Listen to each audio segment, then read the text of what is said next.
Good morning and welcome to the Morning Scoop for Friday, March 12th. This is your daily Buckeye fix. I'm Tom Orr. The Minnesota game is in 174 days, the game against Michigan in 260 days. The Buckeye basketball team opened up the Big Ten tournament with a win over Minnesota yesterday. The good news is that they snapped their four-game losing streak and they get to play again today. The bad news is at times it looked a lot like some of their recent losses. Buckeye Scoop's beat reporter Tony Gerdeman is in Indianapolis covering the tournament. He's recording this from his hotel room. I've heard it's important to let people know that. Tony, thank you for joining me. Thank you for having me, Tom, here on the road in Indianapolis, coming to you live. So I guess let's start with the good news. They jumped out to a 13-0 lead. They got balanced scoring from five guys in double figures. Another guy had 8 points, Musa Jallow. Times they looked fairly explosive. So, I mean, all of that had to be somewhat encouraging for a team that's been in kind of a little bit of a shooting funk recently. It was, and really, there was no singular star for the Buckeyes. No one guy that carried everybody, which is, I guess, good when you have a team that supposedly has several scorers, and to see the bulk of them all produce, I think that's a good thing because it's hard to rely on just one or two guys to take you far in the postseason. So to get scoring from several guys, I think it was good. I do think you'd like to see more efficiency from E.J. Liddell, though. If he can keep it around 50% from the field and hit some of those jumpers in the paint and his turnaround and some of those post moves, I think then you've really got something. But, yeah, 79 points, it's more than they've been getting recently, so I think that's certainly a positive. There has been some griping among Ohio State fans on message boards about Chris Holtmann's late game strategy and how the Buckeyes have handled late game situations. They did manage the last few seconds of the game really well. They're up 3, fouled, kept it in Minnesota from potentially jacking up a tying three-pointer. So, I mean, that's one of those, like, it's like a little thing, but it seems like as much griping as there's been about Chris Holtmann's late game strategy, they handled that one pretty well. Yeah, that is my preferred way of handling it. I know some coaches don't like to foul when you're up 3 late like that. When it happens to your team, it's always frustrating. So why not do it to other teams? I believe Purdue did that to them this season, up 3 and fouled at the end of the game to keep Ohio State from shooting a 3, and it worked. And flustered Marcus Carr so much he missed a free throw as well. And so, yeah, there were 90 bad seconds in there, and then you finished with a good 5 or 6, 7, 8 seconds. So that was a positive mark. But yeah, just it was an odd last couple of minutes for sure. But it like you said, it ended smartly. Yeah, the game went back and forth quite a bit. This is a game that the Buckeyes never trailed. They took the lead right away. They led wire to wire. And yet it was this like crazy back and forth game. They were up 13 early. Minnesota cuts it to 4. Then it gets back up to 13. Then it's back down to 4. The Buckeyes are up 14 with 3 minutes and 24 seconds left. And then they don't make another shot from the field the rest of the game. And it got down to a 75-74 game with 13 seconds left. And, I don't know about you, but the here they go again meter was redlining pretty hard, I think, for me and probably a lot of other people. And then they hit their free throws and got out of there with a win. So, the phrase survive in advance is just perpetually trending on Twitter for the month of March because everyone says it. So in survive in advance season, how concerned was Chris Holtmann afterward? Was he happy to survive in advance, or was this kind of like, I'm seeing some of the same stuff that I've seen recently that has not worked out real well? It wasn't so much survive in advance. It was it's nice to finally win a game after 4 games of losses. So it's just nice to stop the losing streak is really where the happiness was.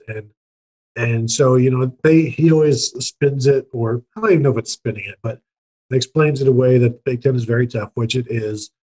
And, every team is going to make a run, which Minnesota did. However, I don't know that they expected Ohio State led by 12 with, I believe, like 138 left in the game. And you see what Minnesota did. Minnesota scored I think it was 14 points in the last 89 seconds after scoring 0 in the first 7 minutes. And so, there's this relief in the win. Happiness in the win, knowing that you can't play this poorly again anymore moving forward. Maybe in the first round of the tournament, of the NCAA tournament, you can repeat this. But After that, you do it again and you're going to lose. And I think the only thing that kept them from losing this one late is they had such a large lead. Imagine if it was just an 8-point lead instead of a 12-point lead. And we've seen how when Ohio State loses that lead late, they get a little flustered and they struggle. And so the fact that they were up so much and were able to keep that 1-point lead and then build on it, um, you wonder what would happen if it would just been an 11-point lead or a 10-point lead, something like that. And one of the issues they had late, but also kind of throughout the game, was they did not do a great job taking care of the ball at times. And, where does that fall at this point? Like, where does that fall on the scale of like, well, these things happen, to like, hey, this might really be kind of a problem? It is a concern.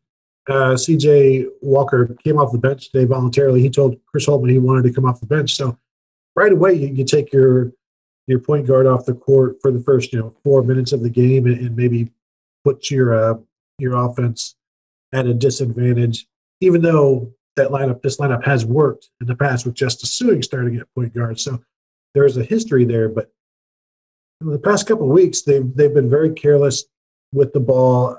Minnesota in Big Ten play has forced a good number of turnovers, so that plays into it. But there's also some lazy passing, as Holtmann said, and they aren't valuing the ball enough. And I don't know that they're valuing each possession enough. Even if it's just an extra pass to get a better shot. So it seems like they've been waiting to get to the postseason, but now that they're here, like, this is what you're waiting for.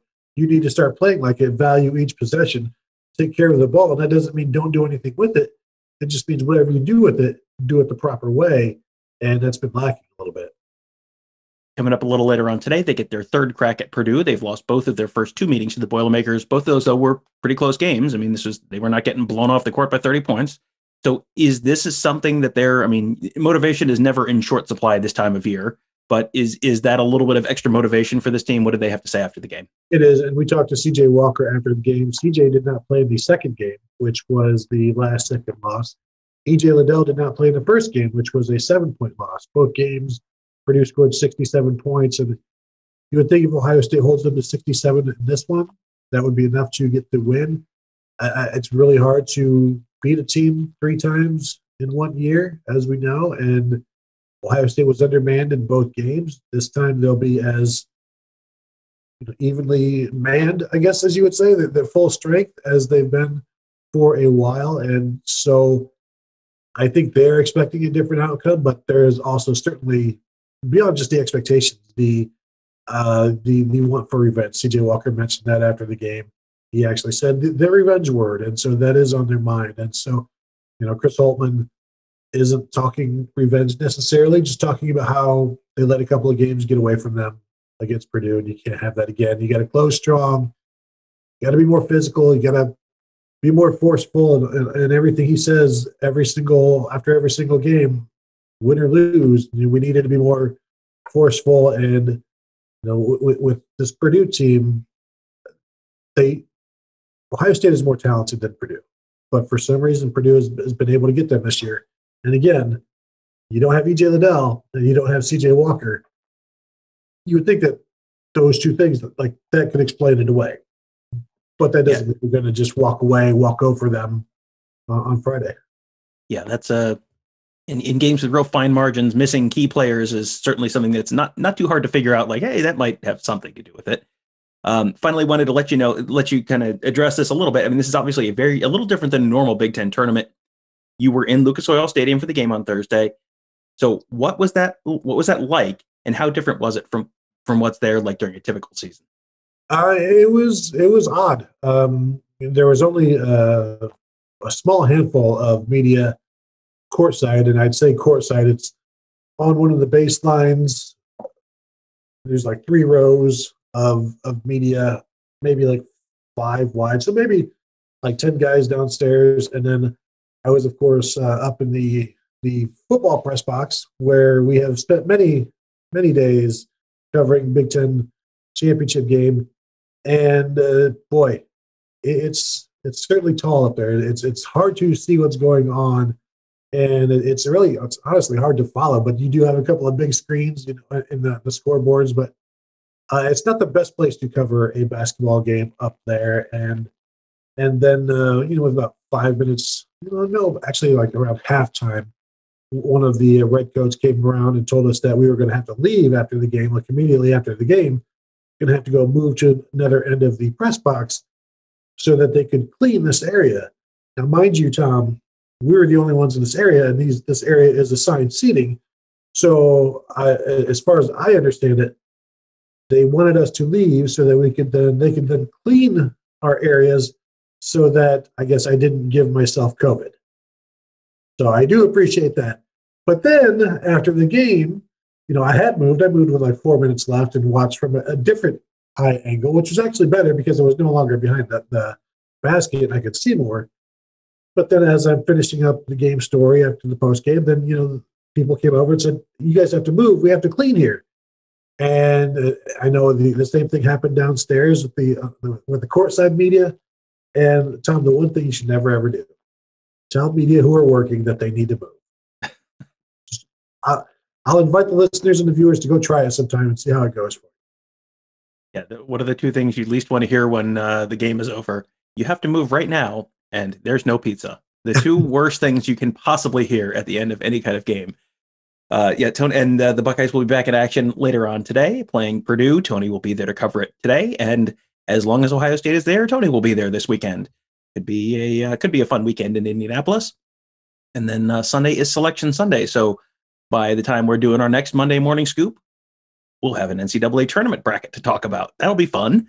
So that, and there's a whole bunch of other great stuff going on right now at BuckeyeScoop.com. Mick Walker is out watching high school football prospects all around the South. He's down in North Carolina right now. He had some interesting coverage from down there, plus lots of other great stuff on the site, all at BuckeyeScoop.com. Also, make sure you check out all of our great podcasts: Apple Podcasts, Google Podcasts, SoundCloud, Spotify, Spreaker. Just search Buckeye Scoop. You can find them all right there. You can subscribe and also leave us a 5-star rating and review, which will help other folks find those shows. Finally, make sure you check out our YouTube channel, youtube.com/Buckeye Scoop. We put up just about everything. We have these podcasts are up there. We have post-game interviews when Chris Holtman and CJ Walker and all those guys are done talking after the game. It's all right up there. You can see it all in one spot. And if you go to youtube.com/Buckeye Scoop and hit subscribe, you will get a notification every time I post a new video. So it will make your life nice and easy. All that stuff comes right to you. We could not possibly make it easier. All you have to do is subscribe at youtube.com/Buckeye Scoop. That'll do it for today. Thank you guys all for joining us. Enjoy the basketball this weekend, and we will talk to you on Monday.